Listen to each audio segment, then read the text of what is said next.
Tere, mina olen Triinu ja olen täna teadusavardaja inimestele, kes soovivad vabaneda ärevusest ja depressioonist ja üldse halbadest tunnetest. Ma loen sulle täna nüüd need kohad ülesse, mis võib-olla aitavad sind natukene edasi. Ehk siis, kuidas ma vabanesin nagu ärevusest ja depressioonist. Ehk siis sa saaksid aru samm-sammult, et ma tegelikult tegelesin kogu aeg iseendaga. Ja kõige suurem tõde, mida ma ära tervendasin, oli tegelikult see, et kui minu sees oli kogu aeg see tunne, et minuga on midagi valesti, et see oli nagu kohutav tunne minu sees, aga ma lõpetasin selle ära, sellepärast et see on üks nendest mõtetest tegelikult, mis toidab kogu aeg keha pingega, süütundega ja samamoodi hirmuga olla mina ise. Ja see tähendas seda, et kui ma selle koodi tegin ümber, siis ma asendasin tegelikult selle täiesti uue uskumusega, et minuga on kõik korras, ma olen hoitud ja kaitstud ja kõik minu keha, mis sõnumeid andis mulle, et minu keha sõnumid on mulle arusaadavad ja ma tegelen nendega kohe. Et see tähendab tegelikult seda, et number 1, kui sina oled täna sellises olukorras, siis ma lõpetasin selle enda nagu valesti tegemise või mõistmise või parandamise, et ma pean kogu aeg nagu kellegi järgi olema, vaid ma sain aru, et minuga ei ole mitte midagi valesti, see on üks uskumus, see on see koht, mis siis ketrab peas ja keha annab lihtsalt märku.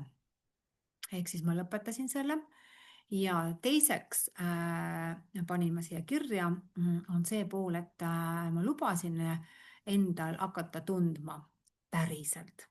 Ma lubasin endal hakata tundma, sest ülitundlikkuse taga ongi see pool, et inimene on nii alla surutud ja ta ei tunne. Ehk siis ma lõpetasin oma ärevuse allasurumise. Ma lõpetasin siis selle kurbuse allasurumise, ma lõpetasin oma viha ja häbi allasurumise ja ma hakkasin neid vabastama. Ma hakkasin, kui ärevus tuli, ärevus oli hirmupõhine, ma hakkasin seda hirme vabastama, et ta saaks lahustuda minu kehas. Nii et sellepärast, sest tegelikult on ärevus alati märk sellest, et ma elan kellegi teise elu, ma elan kellegi teise rütmis ja, ja samamoodi, et need tunded, mis mul olid, tundsin ma, et need on mu vaenlased, aga tegelikult kõik mu tunded olid alla surutud ja need on tegelikult meie teejuhid ja sõbrad. Nii, ehk siis ma vabastasin hästi palju hirme, sest et ärevuse puhul on nii palju hirme, millega tuleb tegeleda ja vahepeal tundubki, et see kopsik on nii suur, et kuidas need hirmud sinna kõik mahuvad, aga kui sa hakkad otsast kogu aeg seda ennast lahendama, lahti koorima, siis mingi moment saavad hirmud otsa. Ja see tähendaski seda, et neid hirme võib olla igasuguseid, aga oluline on see pool, et mitte nendega võidelda, vaid lahti lasta. Nii et, sest ega väga paljusid hirmud ei olnudki minu omad, need olid täiesti minule õpitud, üle kantud oma esivanematelt või siis olukordadest, kollektiivsetest, sest ülitundlikud inimesed ju näevad, kuulevad ja tajuvad kordades rohkem. Nii et mis ma veel tegin? Ma hakkasin vabastama süütundeid, sest süütunne on üks sügavamaid kihte, mis istub meie sees ja see tekitab rütmihäired, see tekitab, see tekitab selles mõttes see koht, kus sa tunned, et sa ei saa nagu vabalt hingata ja olla ja selle taga on tegelikult hästi tugev uskumus, et ma pean olema kõigi jaoks olemas. Jaa, et kui ma valin iseennast, siis ma olen isekas. Aga ja see tähendaski seda, et kui inimesel on selline programm, et ma pean kõigi jaoks olemas olema, siis ta tegelikult ei ole ka ühenduses oma loovusega, sest see on, ta ei saagi kohalolus olla. sest et kohalolus hakkab loovus jooksma, et ma pean kõigi jaoks olemas olema ja kui ma valin iseennast, siis ma olen isekas, siis ma olen egoist. Nii et, aga ma valisin iseenda, sellepärast et ma soovisin olla terve ja rõõmus ja mitte selles mõttes ärevuses ja tunda ennast halvasti. Nii et tegelikult minu heaolu oli kõige olulisem, ehk siis ja minu heaolu ei tekita kellelegi kahju. Nii et kui sina täna tunned samamoodi süütundeid, siis tea, et sinu heaolu tegelikult ei tekita kellelegi kahju ja sa ei pea enam kõigi jaoks olema. Et sul on väga see kood vaja muuta ja olla ainult iseenda jaoks olemas. Nii, siis ma lubasin hakata tundma endal viha, sellepärast et viha ja kurbus on kaks erinevat otsa ja see tähendas seda, et see on tegelikult jõud, mis on sinu sees ja see on alla surutud. Ja kui viha on siis tavaliselt see pool, kus sa ei julge öelda ei, siis sa vaikid, sa ei julge rääkida tõde, sa ei julge rääkida oma tõde, mida sina soovid. Lihtsalt ei julge, sellepärast et sa oled kodeeritud ära meeldima täpselt inimestele nii, nagu nemad soovivad ja tegema nii, nagu kõik teised soovivad, aga sul ei ole selles mõttes seda enda sees seda kohta, et ennast toetada ja armastada. Nii et kui viha sai vabastatud, siis tegelikult väga palju ärevust kadus ära, sest viha ja kurbus on sellised, mis on madalad energiad ja need ei lase nagu kehal olla rahus. Nii, ehk siis, mida ma veel tegin? Ma vahetasin kõik need ellujäämisuskumused kõik elamise vastu. Sest et inimesed, kellel on ärevus, depressioon, nemad usuvad alateadvuses, et elu on raske. Ma pean pingutama, et olla väärtuslik ja rahu tuleb alles siis, kui kõik korras on. Ja ma ei saa endale lubada puhkust ja rõõmu. Ja ma pean tegema nii, nagu kõik teised inimesed tahavad. Ma pean meeldima kõigile inimestele.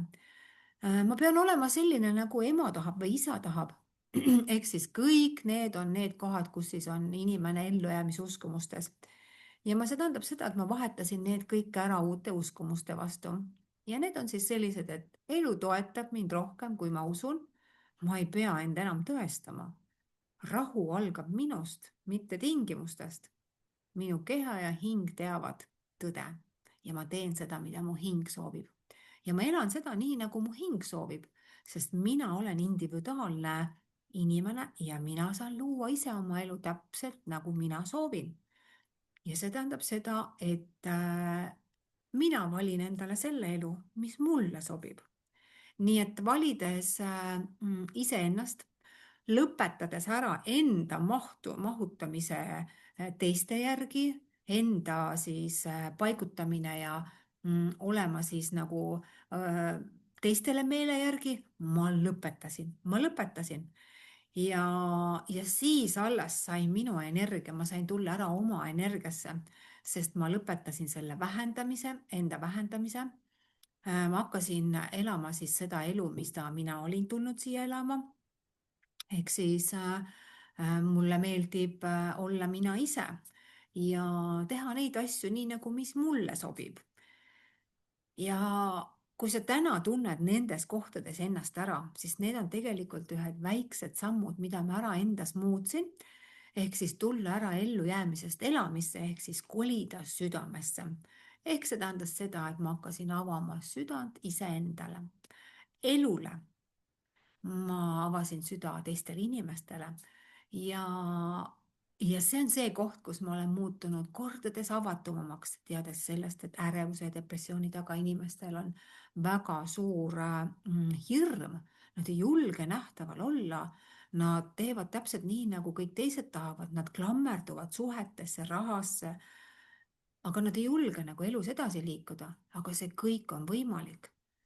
Ja see on see koht, kus mina olen täna ära tulnud ja mul ei ole ärevust, mul ei ole depressiooni, täna olen ma selles kohas, kus ma olen kohalolus, ma olen loomingus voolus ja loon erinevaid koolitusi ja, ja olen ühenduses iseendaga ja teen täpselt neid asju, mida minu süda tahab. Nii et kui sina oled ennast kaotanud ja pole leidnud lahendusi, kuidas sa saaksid ära tulla sellest kohast, sest hing ju annab kogu aeg märku, keha annab märku, ärka ülesse, ärka, vaata, mis on sinu sees. mitte midagi ei tule väljast. nii et kui sa oled selles kohas ja soovid leida lahendusi, siis tea, et mina olen valmis olema siis teejuhiks inimestele, kes soovivad kasvada ja kes soovivad avarduda küllusesse. nii et mõttemustrite vägi, muutus on võimalik. aga aitäh sulle, armas, ja elu on võimalus. kasuta seda ja arenda ja ava ennast. tšau ka!